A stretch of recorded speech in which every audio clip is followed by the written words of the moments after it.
Bonsoir, bonjour. Julien n'est pas là cette semaine à la garde de nos petits-enfants. C'est que je vais être seul à essayer de bien me comporter.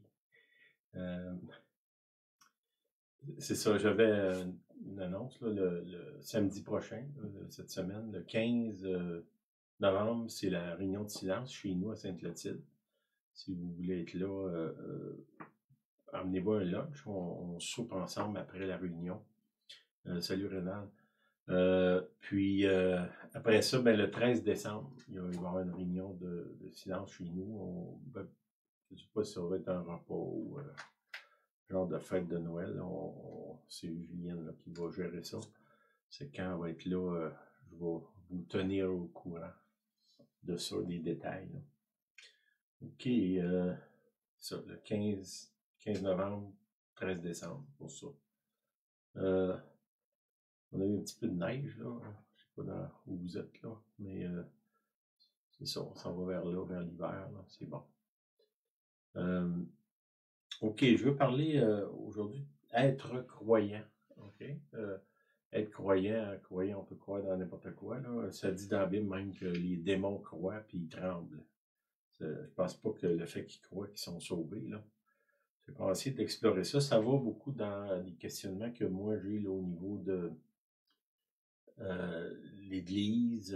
J'ai écouté une vidéo cette semaine. Le gars, il exprimait que ben, il y a deux choses. Là. Une des choses, c'est qu'il y avait des centaines de mille personnes qui sont venues au Seigneur, puis au bout d'un an, il restait quelques-uns. Là, ils ont été touchés. Moi, je dirais, ils ont été touchés dans leur sens, mais pas dans leur essence. Hein. Il n'y a pas eu de transformation intérieure. Puis une autre chose que moi j'ai expérimenté, et j'ai remarqué aussi, c'est le monsieur expliquait que c'est des gens qui s'en vont en mission mettons, en Amérique du Sud ou dans un autre pays, en Afrique. Puis, il arrive à l'aéroport. Dans ce cas-là, il donnait l'exemple de l'aéroport à New York. Puis, quand il rentre dans l'avion, là, l'hôtesse de l'air annonce que, bon, à partir d'aujourd'hui, vous allez entrer dans une foi extraordinaire. Puis là, ils s'en vont dans l'autre pays. Ils font les mêmes choses qu'ils font ici au Canada, aux États-Unis. Mais là-bas, il y a plein de miracles, des guérisons, il y a plein de choses qui se passent. Puis quand ils reviennent, ils retombent dans leur mode.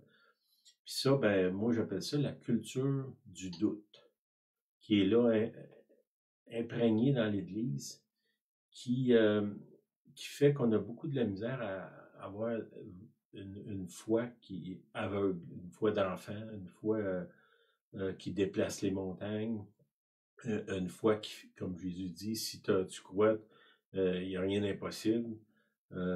Puis on peut dire que dans la pratique, c'est pas là. C'est pas là qu'on est. Là.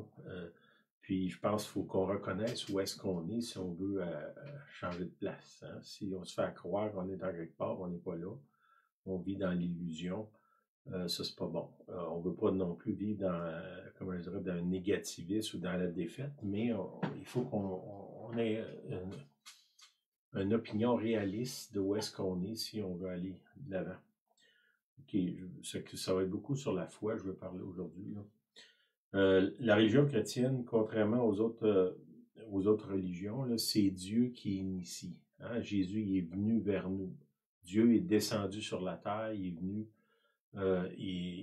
Puis là, ben, dans quelques semaines, ça va quand même vite. Là, on va fêter, dans le fond, la venue de Jésus. Pas nécessairement que Jésus est né cette date-là, là, mais on fête quand même sa venue. Là, que vous soyez pro ou anti-Noël, je pense qu'on peut célébrer à tous les jours que Jésus est venu vers nous. C'est lui qui a initié ça. C'est lui qui vient vers nous. Tandis que la plupart des autres religions, c'est le fidèle ou celui qui est sur la terre, qui doit essayer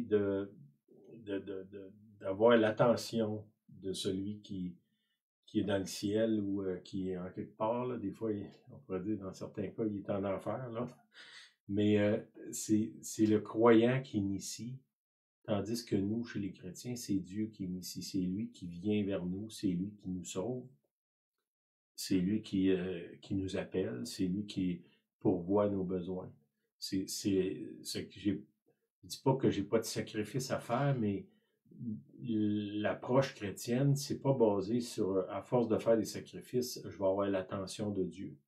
J'ai déjà l'attention de Dieu, il est déjà venu vers moi, il me poursuit, il me recherche depuis mon enfance finalement. Il m'appelle. Ça dit dans la parole, avant que tu naisses, je t'avais appelé. Hein? Puis, la voix du Seigneur est là, toute notre vie, on l'entend, c'est lui qui pousse pour cette relation-là, plus que nous.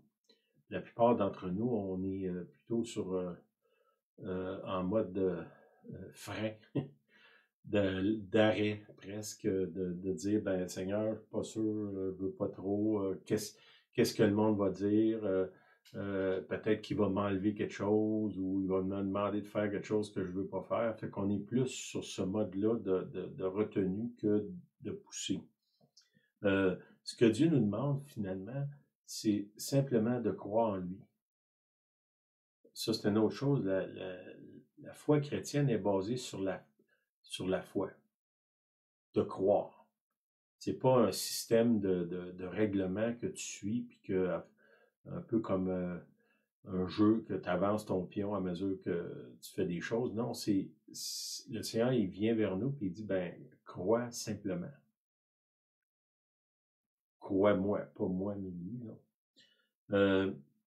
Dans le chapitre d'Hébreux, l'Épître aux Hébreux, au chapitre 11, on va dire les héros de la foi, c'est ça souvent le titre là, du chapitre.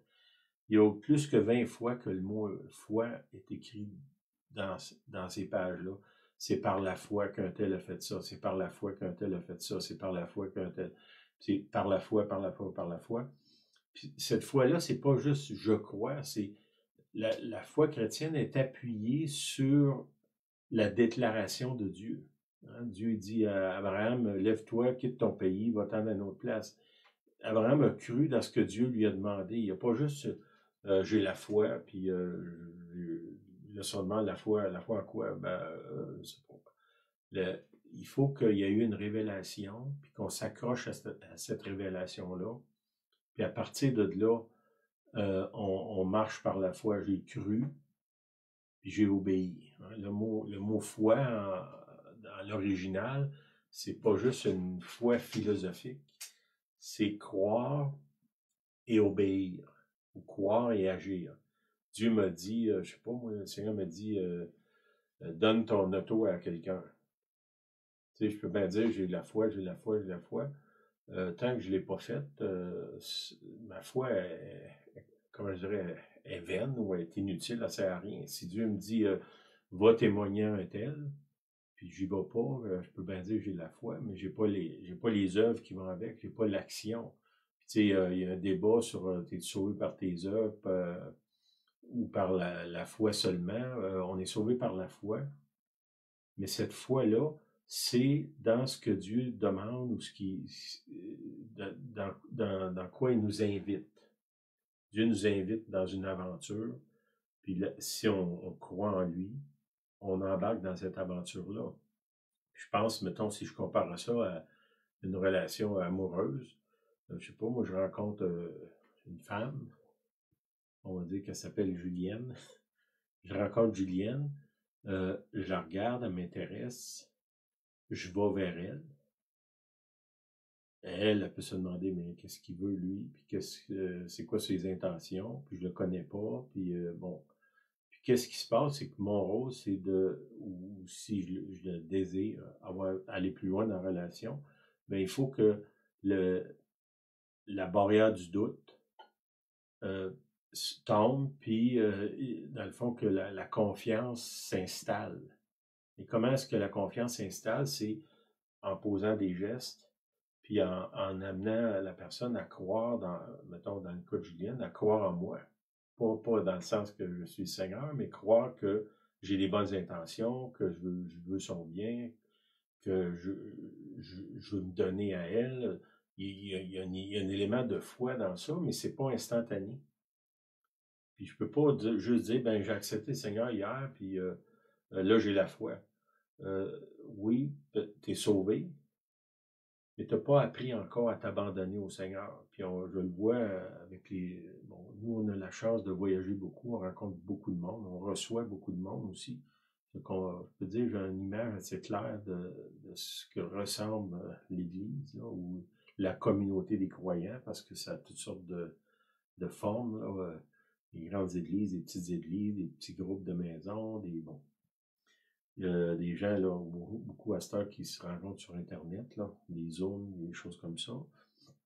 Mais je me rends compte que la foi, surtout en Occident, là, mettons au Canada, aux États-Unis, dépendamment où est-ce qu'on va, là, en Europe, c'est une foi qui est comme intellectuelle. C'est pas une foi qui est pratique, c'est pas une foi qui s'abandonne, les yeux fermés. Le Seigneur t'a dit, je vais le faire. Puis souvent, c'est pas une foi expérimentale, c'est une foi intellectuelle. J'ai la foi, j'ai lu la Bible, j'ai appris plein de versets, j'ai fait des études, mais j'ai pas une expérience spécifique avec Dieu, d'une conversation, d'une prière. J'ai prié, j'ai demandé quelque chose, puis c'est arrivé. Puis là, ben, ça va de plus en plus loin. Puis, bon, ça, c'était un côté de la relation. De l'autre côté, c'est quand Dieu me demande quelque chose à moi, est-ce que moi, j'agis en conséquence? Puis souvent, on manque le bateau, on manque le train dans ce domaine-là. Puis cette idée-là, tu sais, quand on fait les réunions de silence, c'est ça l'idée, c'est d'entraîner les gens à entendre Dieu dans le but d'obéir, puis dans le but d'avoir une foi comme, on pourrait dire, les héros de la foi d'Hébreux 12. Quelqu'un comme Abraham, Dieu dit, ben, quitte tout ce que tu as, puis va-t'en dans un pays que je te montrerai. Il dit même pas où est-ce qu'il va. Ce genre de foi-là, ben, puis que c'est pas juste moi, un coup de tête, je m'en vais, là. C'est pas ça qu'on parle, il y a eu une direction du Seigneur, puis il a cru dans la direction, il a cru dans le Seigneur, et puis il s'est avancé vers ça. Puis ça, c'est une chose souvent que nous, on a plein de clauses. Oui, Seigneur, je veux te servir, mais je ferai pas ci, puis je ferai pas ça, puis j'irai pas là, puis pas avec un tel, puis pas ci, puis on a plein de règles. Puis dans le fond, la foi, c'est Seigneur, je te crois, puis je vais marcher avec toi, je vais t'obéir, je vais faire ce que tu demandes. Bon, faut savoir ce qu'il demande. Dans Hébreux 11:6, ça dit, des versets que vous connaissez, là, or sans la foi, il est impossible de lui être agréable. Car il faut que celui qui s'approche de Dieu croit que Dieu existe et qu'il est le rémunérateur de ceux qui le cherchent. Bon, ça fait bizarre de dire ça, il faut qu'on croit que Dieu existe. Ben, dans la culture du doute, qui est répandue au Québec là, dans un niveau que j'ai pas vu ailleurs, dans aucun pays que j'ai voyagé, là, qui est là même dans l'Église. Dans le monde, au Québec, les gens sont moqueurs, sont cyniques. Et dans l'Église, il y a cette chose-là où est-ce que il y a toujours un petit doute qui est là, ben là, si je prie, vas-tu vraiment avoir une réponse? Est-ce que ça vaut la peine de prier? Si Dieu m'a demandé de faire ça, si je le fais, est-ce qu'il va y avoir quelque chose au bout? Puis il y a ce doute-là. J'ai vu des gens qui sont guéris, puis là, les autres disent, ouais, mais étais-tu vraiment malade? Puis l'autre, le diable aussi guérit. Puis ça, ben, c'est quoi? C'est la culture du doute. Quelqu'un, mettons, je sais pas, moi, j'ai prié pour quoi que ce soit, hein, je sais pas, moi, j'ai besoin de morceaux pour mon auto, puis je trouve des morceaux à 1/10 du prix. Puis là, je remercie le Seigneur. Puis là, l'autre est là, ben, ça a juste à donner comme ça. Il exclut Dieu de l'équation. Puis, ben, parlant de ça, cette semaine, j'avais une petite réparation à faire chez nous. J'avais besoin du vinyle blanc. J'avais besoin juste de 6 feuilles. Je m'envoie à la quincaillerie. Il a dit, on n'a plus, on n'a plus. Puis là, il y avait un autre modèle. Je dis, bon, OK, je vais m'ajuster avec l'autre modèle. Quand j'arrive dans le cours, il reste sous une pile 6 de ce que moi j'avais besoin, exactement le chiffre que j'avais. C'est les seuls qui restaient. Ben, tu sais, je peux bien dire, ah, ben, c'est un hasard. Ben, lui m'avait affirmé qu'il n'avait plus.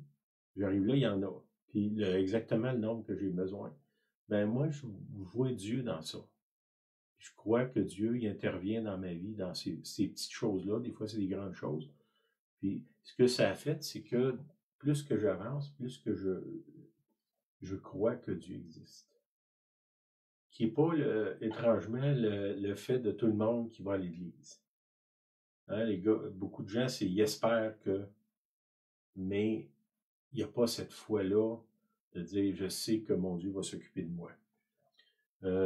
Puis là, ce que Dieu cherche finalement, ça dit, je vais continuer dans mon verset, sans la foi, il est impossible de lui être agréable, car il faut que celui qui s'approche de Dieu croit que Dieu existe, qu'il est le rémunérateur de ceux qui le cherchent.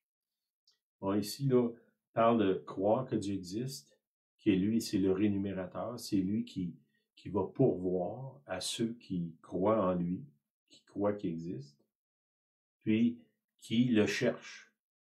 Ça veut dire, tu as deux aspects, je crois, puis je suis en proactif dans ma démarche de le chercher lui.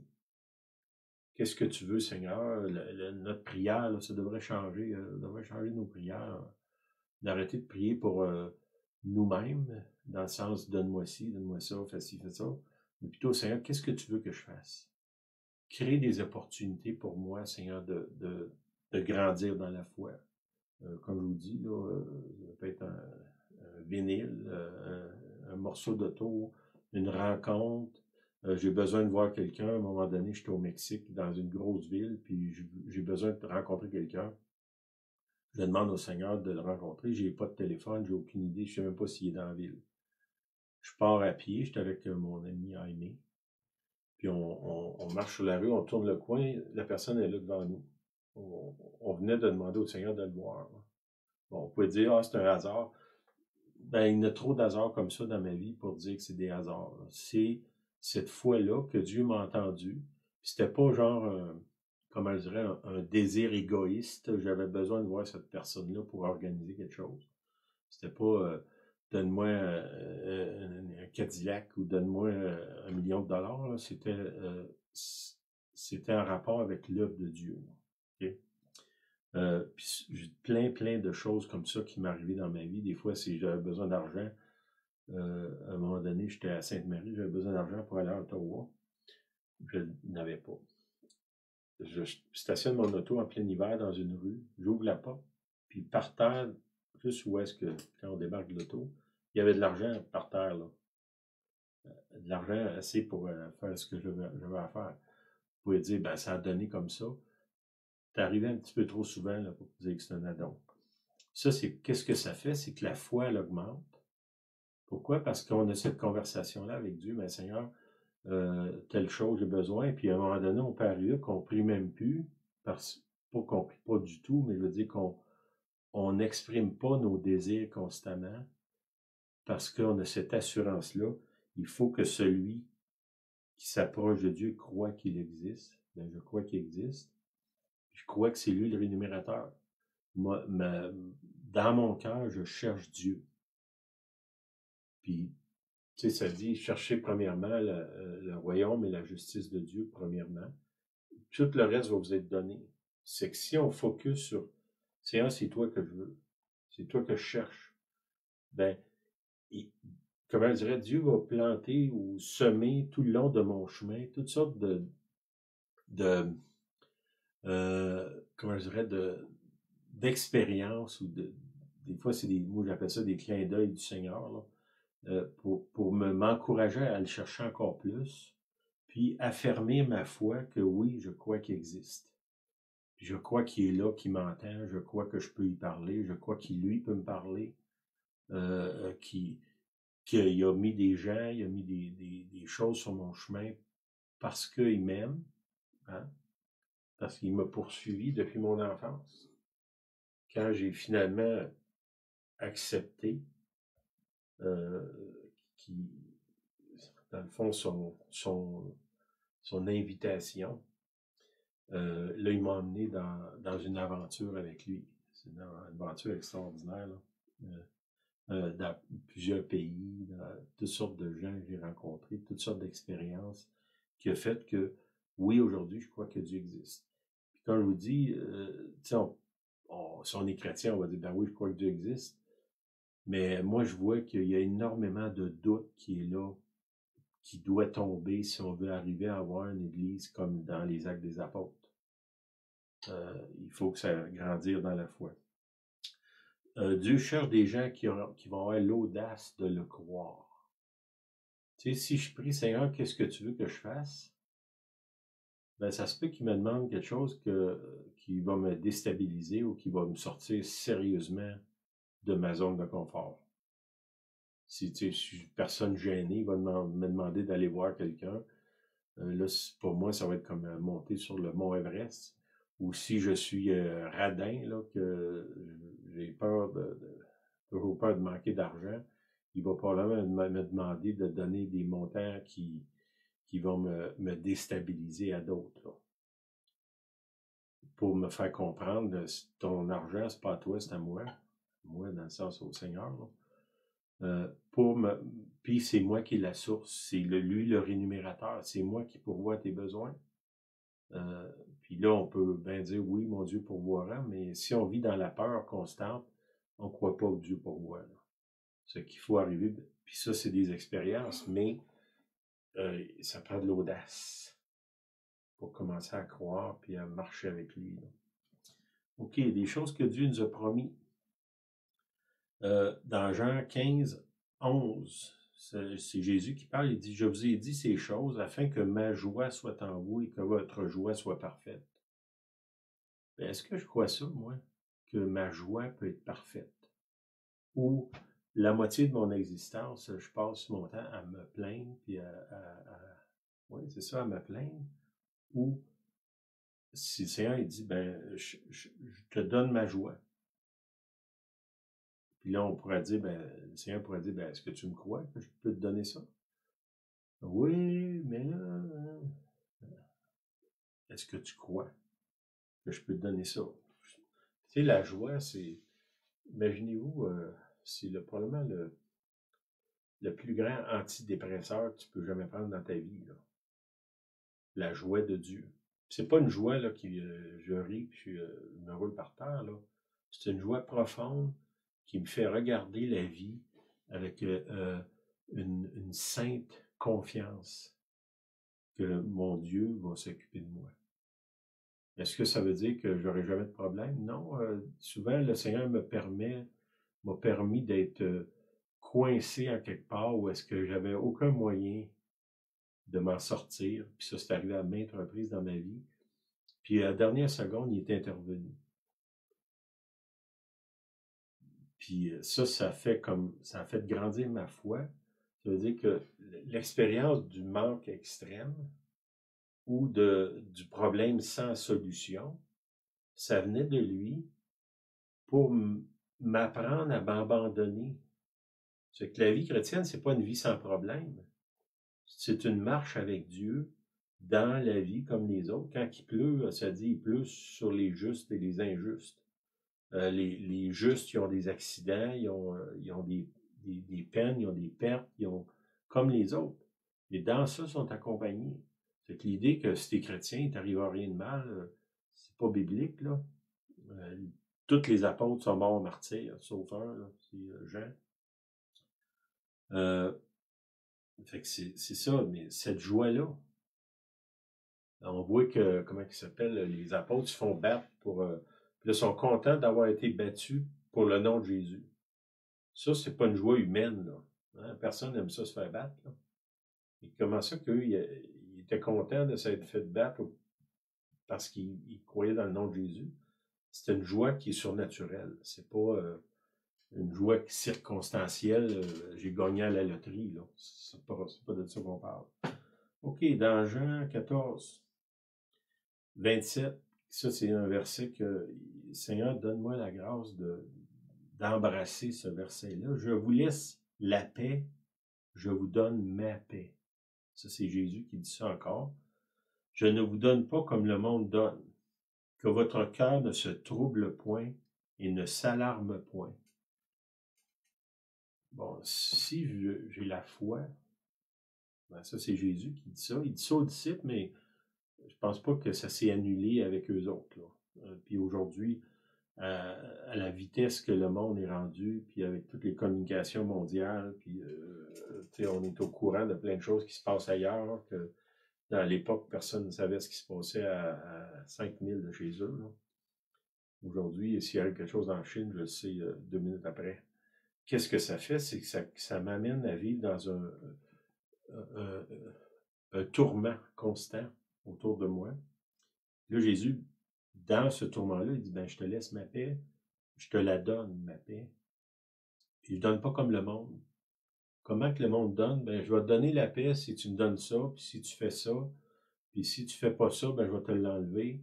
Puis il y a toujours cette négociation-là. Jésus, il dit, non, moi, je suis pas comme le monde. Quand je te donne quelque chose, je te le donne pour le vrai.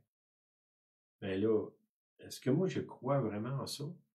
Ou c'est un verset que j'ai mis sur mon mur, ou sur mon frigo, ou si je l'ai vraiment implanté dans le cœur? Est-ce que ma vie, comment je dirais, les expériences de ma vie m'ont amené à dire, ben, Seigneur, je suis en paix.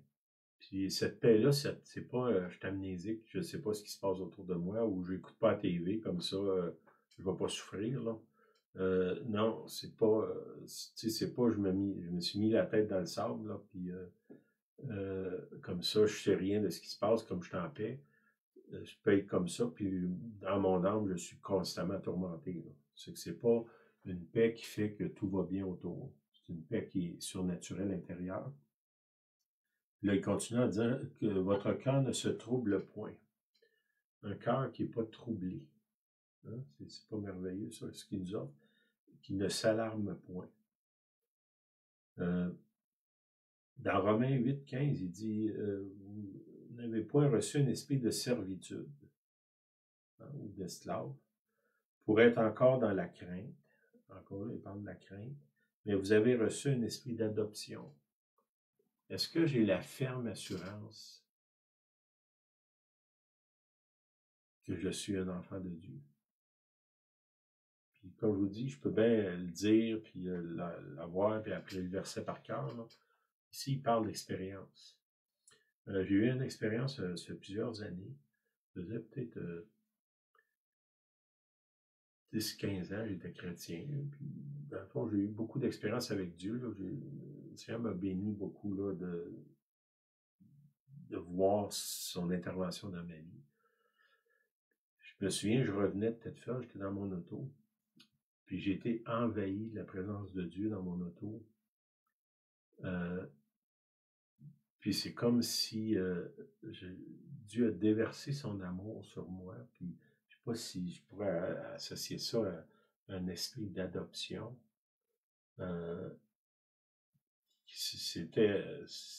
J'étais envahi par ça.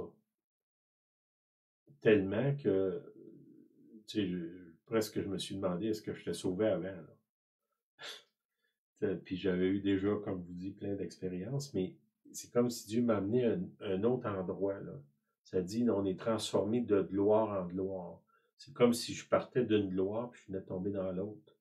Puis j'étais dans mon auto, là, je n'avais pas rien de spécial. Je n'étais pas en train de jeûner 40 jours. Là. Juste dans mon auto, sa présence est venue. Puis là, encore là, mon niveau de foi a augmenté. Puis comme je vous ai dit au début, c'est lui qui a initié ça. C'est lui qui est venu dans l'auto. C'est pas moi qui est allé au ciel. Là. Il est venu dans l'auto, puis je l'ai senti. J'étais envahi de sa présence. Puis ce que ça fait, ça, c'est que cette idée-là, je crois que Dieu existe. Pourquoi je l'ai senti comme ça pouvait pas être, comment je dirais ça, j'ai pas de mots, là, mais c'était vrai, c'était tellement réel là, que je sais. Puisque ça m'a amené à un autre niveau d'abandon envers lui. Là. Puis je sais qu'il y a d'autres choses qui s'en viennent pour moi, là, qui sont encore plus grands que ça. Là. Je le ressens dans mon esprit que c'est sur le point de m'arriver. Je le souhaite pour vous aussi. OK. Ça, c'est l'esprit d'adoption à laquelle nous crions Abba, Père. Abba, c'est comme en hébreu, c'est comme papa. Là, mon papa, il y a un niveau d'intimité là, qui est là, qui passe à un autre niveau. 1 Jean 5, 14, ça dit, nous, c'est Jean, l'apôtre Jean qui dit, nous avons auprès de lui cette assurance que si nous demandons quelque chose selon sa volonté, il nous écoute. OK? Bon, il y en a qui ont tordu ce verset-là, que si tu es chrétien, tu peux demander n'importe quoi, puis Dieu est obligé de te le donner. Il dit non, non, il dit, si tu demandes quelque chose en accord avec sa volonté, ça va être l'idée de chercher. Il est le rémunérateur de ceux qui le cherchent, qui cherchent Dieu, qui cherchent sa volonté, qui cherchent à marcher dans ses voies, qui cherchent à entendre sa voix. C'est que si je demande quelque chose qui est dans sa volonté, ça veut dire que c'est lui qui m'a demandé de faire quelque chose, ben, ça dit, il m'écoute. Hein, il dit pas ici, il va le faire, il dit, écoute. Puis ça, ben, souvent de nos prières sont ancrées dans la chair. Dans le sens que c'est à partir de mes émotions, de mes désirs tordus, souvent, là, que je vais prier. Là, ici, c'est tu pries par l'Esprit de Dieu. C'est le Saint-Esprit qui met dans ton cœur de demander quelque chose. Tu sais, c'est un peu si je dirais à quelqu'un, ben, demande-moi 100 $. Ben, si il y a la foi, parce que souvent, c'est un peu ça, là, Dieu nous dit, demande-moi ça, puis on ne le demande même pas, puis on ne croit pas, puis on essaie de dire, ah, de toute façon, il ne fera pas, puis là, on trouve toutes sortes d'excuses au lieu de simplement croire puis le faire. Si je dis à quelqu'un, demande-moi 100 $, puis il y a la foi, il va je vais le donner, là, parce que c'est moi qui ai demandé. Mais ça prend la foi. Okay. Fait que ce verset-là, faites attention de ne pas le tordre, là. Cherchez sa volonté, puis dans sa volonté, il y a une abondance de tout ce que vous ne pouvez même pas imaginer. Que ce soit mettre notre main sur quelqu'un, la personne est guérie, Dieu nous amène à une place dans un autre pays qu'on ne sait même pas qu'est-ce qui va arriver, puis il nous conduit à chaque pas, il nous amène d'une ville à l'autre, d'une réunion à l'autre, prier pour une personne, une prophétie là, tout ce cheminement-là qui est là, puis à mesure qu'on avance, Dieu pourvoit à ce qu'on a besoin. Ben, ça, c'est de chercher sa volonté. Puis, comme je vous ai dit au départ, c'est de croire.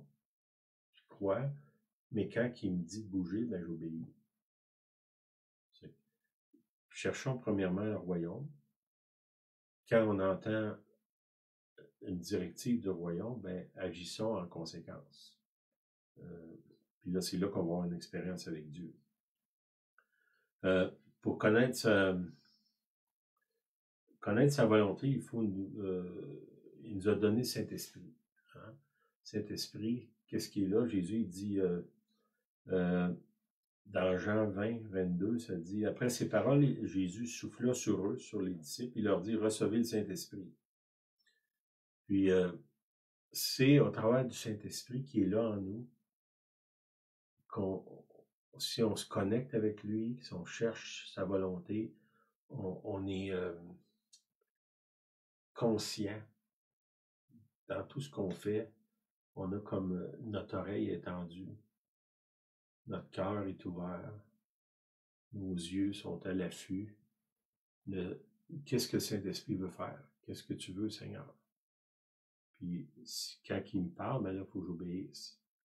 Puis, comme je vous ai dit, souvent, les gens qui ont des grosses expériences avec Dieu, c'est des gens qui sont audacieux, qui osent croire ce que Dieu demande, puis le faire, puis voir le miraculeux. Souvent, on entend le témoignage après, mais on ne parle pas de tous les doutes, puis les combats qu'on a avant d'obéir. C'est que oui, un combat, parce que souvent, Dieu me demande, à quelques reprises, j'étais en dehors du Québec, là, dans une autre province, une fois, puis dans un autre État américain une autre fois, que le Seigneur m'a demandé de donner tout l'argent que j'avais. Puis là, j'avais pas de carte de crédit, j'avais pas de carte de guichet, j'avais personne. Puis là, ben, le Seigneur, donne tout ce que tu as. Ouais, mais là, comment je vais faire pour revenir à la maison? Comment je vais faire pour manger? J'étais là pour quelques jours. Tout ce combat-là, puis je me souviens, dans une de ces fois-là, d'avoir donné en pleurant. Puis le Seigneur, il était revenu 1 heure après, il y a quelqu'un qui m'a donné un rouleau d'argent. Il me dit, tiens, Dieu m'a dit de te donner ça. Mais le rouleau d'argent est venu après que moi, j'ai donné en pleurant. Là. Puis tu sais, les gens qui disent, ah, faut que tu donnes avec joie. Ben moi, je n'ai pas toujours donné avec joie. Là. Des fois, c'était un énorme sacrifice. Sacrifice dans le sens d'obéir au Seigneur, pas un sacrifice pour avoir la faveur de Dieu. Là. Mais Dieu m'a demandé de faire quelque chose, je l'ai fait. Mais comme je dirais, il y avait un coût énorme à cette obéissance-là. Là. D'autres moments, le Seigneur m'a demandé comment je dirais, d'avancer dans ma foi. Puis ça a fait que j'ai perdu la majorité de mes amis. Là. Ça aussi, c'est coûteux. Là. Mais j'ai quand même obéi. Puis avec les années, je me suis rendu compte que j'avais bien fait d'obéir. Là. Dieu m'a emmené ailleurs. Là. C'est que, puis il y a un verset, je ne l'ai pas pris en note, là. Je l'avais sur mes autres feuilles, mais je vais quand même vous le donner, vous fouillerez, vous allez le trouver. C'est monsieur qui a besoin de guérison pour son enfant, puis là, Jésus, il dit, si tu crois, dans le fond, je vais te donner ce que tu veux. Puis là, lui, il dit, il répond, il dit, je crois, mais viens au secours de mon incrédulité. Puis je pense que c'est une bonne prière pour nous autres. Là. Je crois, Seigneur, mais je ne crois pas à ce point-là. Hein, je te fais confiance, mais pas autant que ça. Mais, Seigneur, j'ai envie d'aller plus loin quand même avec toi. Là. C'est que, Seigneur, viens au secours de mon incrédulité. Fait que je vais prier ça là, pour vous, pour moi. Là. Comme je vous l'ai dit, moi, j'ai beaucoup d'expérience avec le Seigneur. Là. Mon niveau de foi, il est quand même bon. Mais je sens en même temps que je m'en vais à une place que je ne suis jamais allé. Que le niveau de foi que j'ai là, ça ne sera pas suffisant. Dieu m'appelle à d'autres choses de plus. Là. Et que c'est mon désir aussi, c'est quelque chose que je languis après depuis des années. Là. C'est que pour vous, c'est peut-être d'autres choses, là, mais ma prière, c'est que le niveau de la foi, de l'abandon qu'on a, particulièrement au Québec, là, d'autres, je sais qu'il y a des gens ailleurs qui nous écoutent, là, mais que ça puisse augmenter, que le Seigneur nous donne l'audace d'obéir quand il parle, les oreilles pour entendre quand il parle, un cœur pour obéir aussi, puis l'audace. Mais Seigneur, je te prie que tu viennes au secours de notre incrédulité. On croit, mais en même temps, je sais que tu veux nous amener à une autre dimension de notre foi. Puis je te prie pour chacun, chacune, Seigneur, que tu puisses nous aider, Seigneur. On a besoin de toi. Toutes bonnes choses viennent de toi. C'est par ta lumière qu'on voit la lumière. C'est tout ce qui est bon, ça vient de toi, Seigneur. Je te demande de nous donner la foi, de venir au secours de notre foi. Seigneur, je te demande de nous délivrer de la culture du doute. Au nom de Jésus. Amen. Ben, bonne semaine. Merci d'être là. Merci de vos encouragements. N'oubliez pas la réunion de silence samedi. Emmenez-vous un lunch. On va partager après. Bye bye. Bonne semaine.